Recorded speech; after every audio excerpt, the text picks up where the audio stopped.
그런즉 우리는 그 능욕을 지고 영문 밖으로 그에게 나아가자. 우리가 여기는 영구한 도성이었고 오직 장차 올 것을 찾나니 이러므로 우리가 예수로 말미암아 항상 찬미의 제사를 하나님께 드리자. 이는 그 이름을 증거하는 입술의 열매니라. 오직 선을 행함과 서로 나누어 주기를 잊지 말라. 이 같은 제사는 하나님이 기뻐하시느니라. 너희를 인도하는 자들에게 순종하고 복종하라. 저희는 너희 영혼을 위하여 경성하기를 자기가 회개할 자인 것 같이 하느니라. 저희로 하여금 즐거움으로 이것을 하게 하고 근심으로 하게 말라. 그렇지 않으면 너희에게 유익이 없느니라. 17절 말씀까지 읽어드렸습니다. 예수님께서 영문 밖에서 하나님 앞으로 이제 영문 밖에서 죽으시고 하나님 앞으로 올라가셨죠. 성문 밖에서 고난을 받았다. 즉, 그 말의 그 핵심 내용은 그렇습니다. 율법의 그 근거, 이것을 완전히 떠나신 거죠. 율법에서 말하시는 것을 완전히 이루시고 그 율법을 떠나신 거죠. 그래서 우리 성도들이 율법 안에서 이 하나님을 섬기는 것이 아니라 이제는 그 성문 밖으로 나가서, 즉 지상의 예루살렘을 떠나서 이제는 하늘의 예루살렘을 바라보는 그러한 신앙을 하는 것이 마땅하다 하는 그런 내용이 여기에 담겨져 있습니다. 그래서 13절이죠. 예수님께서도 영문 밖으로 나가셔서 고난 당하시고 죽으셨으니 십자가가 영문 밖으로 나가서 이제 예수님께서 고난 받으신 그 십자가죠. 그 십자가는 우리도 마찬가지입니다. 예수님께서 그렇게 고난 당하셨듯이 우리도 이제는 영문 밖으로 나가서 예수님을 따라 나가서 거기에서 고난을 받는 것이다. 이 고난이야말로 애매한 고난이죠. 율법 안에서 당하는 고난은 당연히 마땅히 받아야 될 고난입니다. 무슨 말이냐면 율법 안에 있는 자들은 율법대로 지키지 못하면 당연히 저주받아야 돼요. 율법 안에 있는 자들, 하나님의 언약의 말씀이에요. 율법 안에 사는 사람들이 복 받으려면 율법을 철저히 지키는 방법밖에 없어요. 그런데 우리들이 만일 율법 안에 있다면 철저하게 하나님이 명하신 율법을 지키지 못하면 당연히 저주를 받고 고난을 당하는 겁니다. 그런데 예수님을 따라서 이제 나갔다고 하는 것은 그 율법을 완전히 벗어나서 이제 사는 삶을 살게 되는 거죠. 믿음의 삶을 예수님을 쫓는 삶, 예수님을 믿는 믿음의 삶을 살게 되는 것입니다. 그러면 이 믿음의 삶에서 당하는 고난은 율법 아래에서 살면서 당하는 고난과 전혀 차원이 다른 고난입니다. 율법 아래에서 산다면 우리 행위 때문에 고난 당하는 거잖아요. 그런데 예수님을 따라서 영문 밖에서 믿음을 쫓아 당하는 고난은 우리 행위 때문에 당하는 고난이 아닙니다. 애매한 고난이죠. 예수님의 지체로서 당하는 애매한 고난. 하나님의 자녀가 하나님의 독생자가 이 땅에 오셔가지고 애매한 고난을 당하신 거잖아요. 그러면 예수를 쫓는 그분의 지체라면, 그분의 성도라면 지금 이 땅에서 당하는 고난은, 영문 밖에 나가서 당하는 고난은 하나님의 그 율법을 어겨서 당하는 그 저주와는 다른 거죠.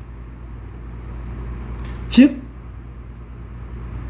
지금 성도들이 당하는 고난은, 영문 밖에서 당하는 이 고난은 장차 올 것을 찾는 그 나그네 삶을 사는 그 고난이죠. 원래 예수님께서 고난당하실 분이 아니잖아요. 원래 하나님의 아들로 이 땅에 오셨고 그분 본체가 하나님이시잖아요. 고난과는 아무 상관이 없는 거죠. 우리 성도들이 그래서 이 땅에서 당하는 고난은 율법 안에서 당하는 고난이 아니라 믿음 안에서 당하는 고난은 애매한 고난이 되는 겁니다. 지금 성도들이 연약하고 또 여러 가지 어려움을 겪고 이러한 모든 것들이 하나님 보시기에 애매한 고난이 되는 거죠. 그래서 그 고난을 우리가 마땅히 이 땅에 살면서 받아야 된다. 우리가 길 떠나면 고생이라고 그러죠. 집 떠나면 고생이라고 그러죠. 당연히 집 떠났으면 조금 고생을 해야죠. 그걸 당연히 여겨야 되는데 집을 떠났어요. 여행을 갑니다. 집에 있을 때보다 힘든데 이게 뭐냐 그러면 여행을 못 가는 거죠. 여행을 가면은 당연히 불편해야 됩니다. 여행을 가려면 어려움을 겪어야 생각지도 않은 일을 만나야 되죠. 그것과 똑같은 거예요. 우리 성도의 삶은 분명히 고난의 삶입니다.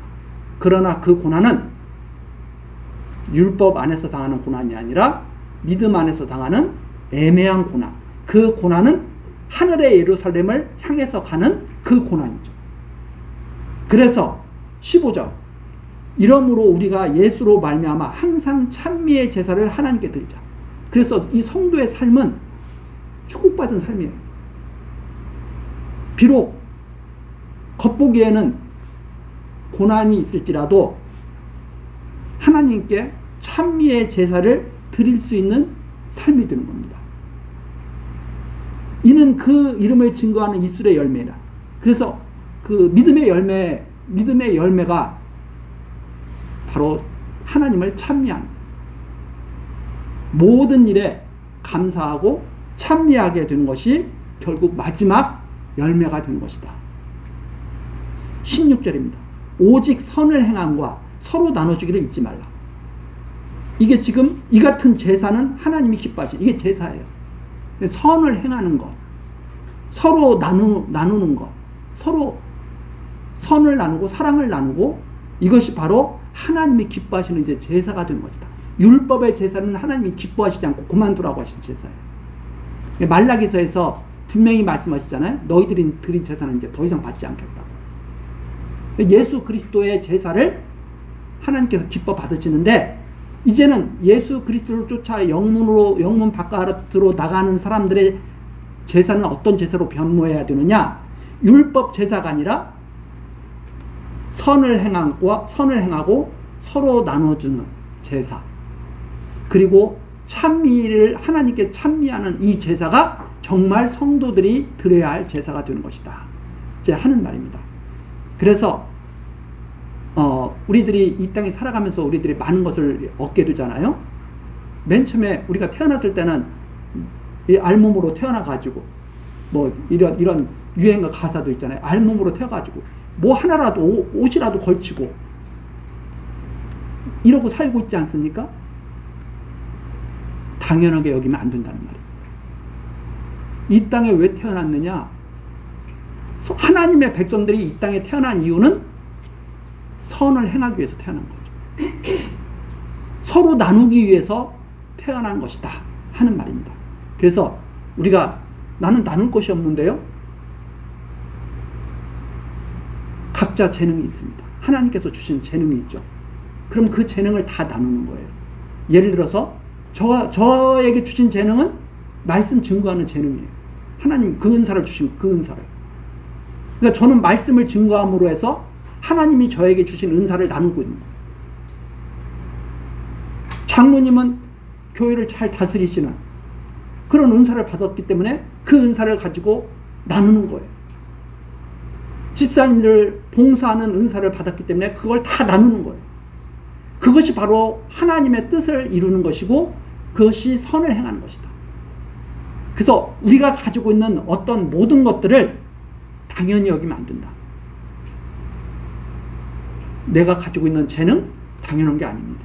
하나님께서 받은 달란트, 내가 가지고 있는 재물 당연한 게 아닙니다. 선을 행하고 나누라고. 내가 가지고 있는 건강 당연한 거 아닙니다. 열심히 선을 행할 수 있도록 하나님이 건강을 주신 거죠. 우리가 선을 행하는 것, 윤리적인 개념이 아닌 것 이미 다 알고 계시죠? 종교적인 개념입니다. 하나님의 뜻을 따라 열심히 살라고 몸도 건강도 주신 거예요. 육의 소욕을 이루라고 건강 주신 거 아닙니다. 직분도 마찬가지고 모든 것들이 하나님께서 주신 것인데, 이것은 바로 하나님이 기뻐하시는 제사를 드리라는 하나님의 뜻이 담겨 있는 것이죠. 그런데 자기가 가진 것들을 이런 선을 행하고 나누기 위해서 그걸 쓰는 것이 아니라 자기 사리사욕을 채우기 위해서 쓰려고 한다면 그건 하나님께서 기뻐하시는 제사를 드릴 수 없다는 말입니다. 하나님께서 받지 않는 거죠, 그것을. 그래서 우리들이 선을 행한다는 것, 그리고 나눈다고 하는 것은 하나님이 주신 것들을 하나님의 바른 뜻에 따라서 선용하고 있다는 그러한 뜻이기도 합니다. 우리가 항상 생각하는 것이 그거죠. 내가 받은 재능은 이거야? 사람들한테 자랑하는 게 아니라 사람들과 나누어야 되는 거죠.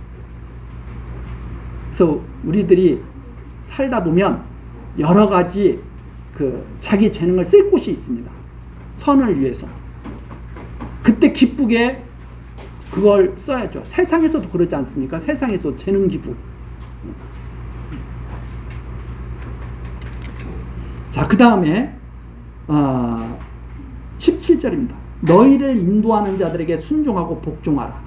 즉 앞서서 지도하고 있는 지도자들 순종하고 복종하라. 저희는 너희 영혼을 위하여 경성하기를 자기가 회개할 자인 것 같이 하느니라. 이 책임을 맡고 지도자의 그 직분을 받았다면 이건 자기 뜻에 의해서 세워진 것이 아닙니다. 이 참 지도자라고 하면 하나님께서 세워나가신 거죠. 그래서 만일 사람의 뜻으로 된 지도자들이라면 그것이 바로 광명을 가장한 천사들의 장난이에요. 진짜 하나님의 뜻으로 세워진 지도자라면 항상 어떤 마음이 있느냐? 너희 영혼을 위하여 경성하기를 자기가 회개할 자인 것처럼 하느냐. 하나님 앞에서 서 있는 지도자들의 모습이죠. 하나님 앞에 서 있는 지도자들은 자기 자신이 자기가 책임지고 있는 사람들이 바로 자기 자신이에요. 그래서 어떤 지도자들 보면 그런 지도자들 있잖아요. 무슨 일을 막 해놓은 다음에 잘못되면 다 밑에 있는 사람한테 책임 돌리고, 잘 되면 다 자기 공로고. 이 세상 지도자들의 모습에서도 우리가 그걸 가끔가다 보잖아요. 잘 된 것은 그렇게 말을 해요. 이게 다 내가 잘해서 그런 거야. 그리고 이제 뭐 어떤 일이 잘못된 것이 있어. 그러면 나도 모르게 저놈이 했네 하고 밑에 사람을 갖다가 다 책임으로 돌리는 이런 모습들을 보는데, 여기서는 그런 지도자가 아닙니다. 자기가 회개할 자처럼 다 생각하고 있어요. 교회의 지도자라면 교회의 모습이 바로 자기의 모습입니다. 교회의 성도들의 믿음이 바로 자기의 믿음입니다. 하나님 앞에서 서 있는, 그게 마땅히 그리스도를 쫓는 용사들의 모습이죠. 이러한 지도자들을 그렇게 경성하기를 자기가 회개할 자인 것처럼 생각하며 이끌어가고 있는 이 지도자들을 어떻게? 뒤에 나오죠. 저희로 하여금 즐거움으로 이것을 하게 하고 근심으로 하게 말라. 그러한 지도자들을 우습게 여기면서 근심하게 하지 말라 이 말입니다.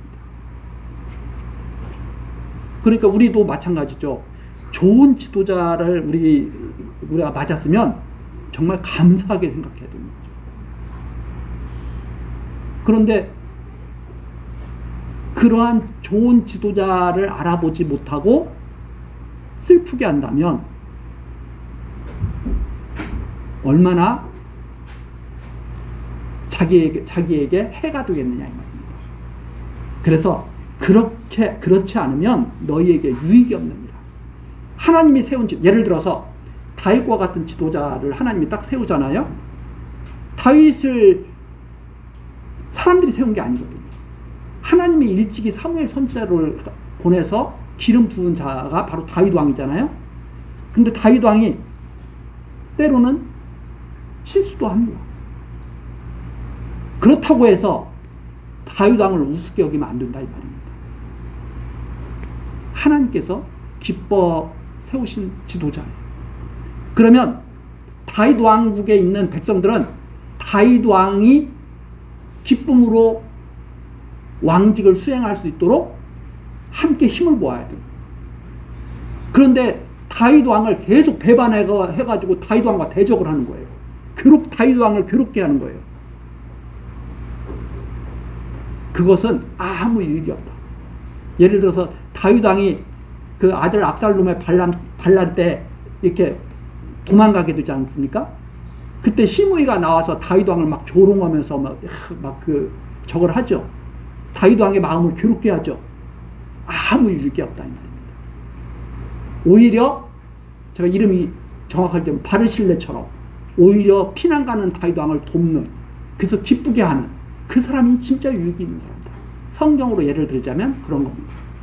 그래서 하나님이 세우신 지도자로 확실하게 인정이 되고 그러한 지도자와 함께 있다면 괴롭게 하지 말고 함께 힘을 모아서 즐겁게 세워나가야 된다 하는 그러한 말씀이 지금 여기까지 있습니다. 이건 단서는 그거예요. 분별력이 있어야 되는 거죠. 분별력. 하나님께서 세우신 것을 바라볼 수 있는 그러한 분별력이 있지 않으면 오히려 이런 말씀이 독이 되는 거예요. 왜? 광명의 천사를 가장한 자들, 그래서 사도 바울도 여러 군데서 그걸 권면하지 않습니까? 너희들에게 아첨 떠는 것은 너희들을 위해서 그러는 게 아니야. 다 자기 뱃속을 채우려고 그러는 거예요. 그러면서 진짜 사도가 나다 하고 바울 사도가 이렇게 증거하는 그런 내용들을 우리가 볼 수가 있듯이 하나님께서 세우신 지도자를 분별해낼 수 있는 그러한 능력을 달라고 우리들이 그래서 하나님께 기도하게 되는 거죠.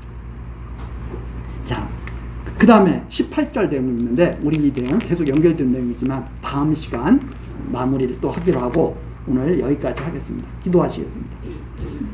은혜로우신 하나님 아버지, 우리들을 가르치셔서 찬미의 제사, 선을 행하고 서로 나눠주는 제사를 하나님께 드리기를 기뻐할 수 있도록 인도하여 주시니 감사와 찬송을 드립니다. 하나님, 우리들이 세상을 살면서 참으로 여러 가지 고난을 겪습니다. 그렇지만 그리스도를 쫓아 당하는 이 고난을 하나님 앞에 기도하게 하시고 능히 이 고난을 헤쳐나가 영원한 도성에 이를 수 있는 저희들 될 수 있도록 하나님께서 힘을 허락하여 주시옵소서. 하나님이 우리를 부르신 것을 우리들이 믿습니다. 승리하게 하실 것도 믿습니다. 인내하게 하실 것도 믿습니다. 하나님의 은혜 가운데 항상 거하게 하실 것도 믿습니다. 하나님, 우리와 함께 언제나 동행하여 주옵소서. 예수 그리스도의 이름으로 기도드리옵나이다. 아멘.